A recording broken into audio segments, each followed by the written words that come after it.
Hi everyone, I'm going to be doing a little reading from a book called The Perfection of Yoga, and it is a great book for dissecting and taking and explaining parts of the Bhagavad Gita.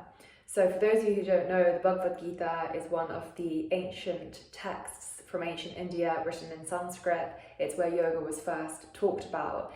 And the Bhagavad Gita is really a conversation between Krishna and Arjuna. And Arjuna is about to fight in this battle on a battlefield, and Krishna is talking him through what yoga actually is.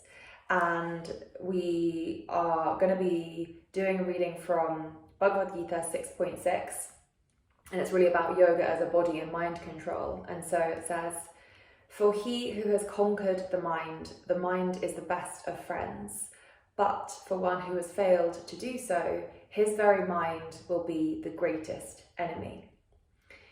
And I think it's an important one, especially in a time where we're all becoming so aware of mental health importance and actually acknowledging what's happening, what thoughts are going on. And in these texts, years and years and years ago, it was talking about how important it is for us to conquer our ego and to conquer our mind, and to become friends with it, rather than view it as something that's going against us. And the power that you can have when you conquer your mind, and your mind can become your best friend. So I'll just read it again. "For he who has conquered the mind is the best of friends. But for one who has failed to do so, his very mind will be the greatest enemy." And so when we transcend the bodily conception and rise to the mental platform, it said here that the word Atma refers to the mind. Atma also can mean body, it also can mean soul, but in this context and in this verse of the Bhagavad Gita, it is referring to the mind.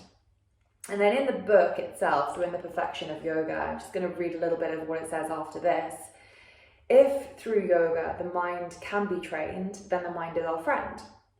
But if the mind is left untrained, then there is no possibility of leading a successful life. For one who has no idea of spiritual life, the mind is the enemy. If one thinks that he is simply the body, his mind will not be working for his benefit. It will simply be acting to serve the gross body and to further condition the living entity and entrap him in material nature. If, however, one understands one's position as spirit soul apart from the body, then the mind can be a liberating factor. In itself, the mind has nothing to do. It is simply waiting to be trained, and it is best trained through association. Desire is the function of the mind, and one desires according to his association. So if the mind is to act as a friend, there must be good association." So again, that's a little reading from the Bhagavad Gita 6.6, and then a little dissection of the meaning of it in The Perfection of Yoga, which is a really great, look how thin it is. It's such a simple book to, it's a small book to read. It's not necessarily simple, but it does break it down in a way that is a bit more digestible and a bit more simple to understand.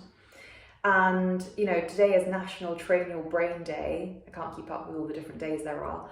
But that is a verse that kind of speaks to that, how you can train your mind to give it a task, and it will then do whatever task you set it. And you are in full control of your mind, even though there are times where I know you can feel like you really are not, you are. So I hope you enjoyed that little snippet of wisdom from the Bhagavad Gita and from these ancient texts and all the ancestral wisdom that they have to share. And if you enjoyed this, click over to some of the other videos that I have in the philosophy section so you can learn a little bit more about yoga philosophy.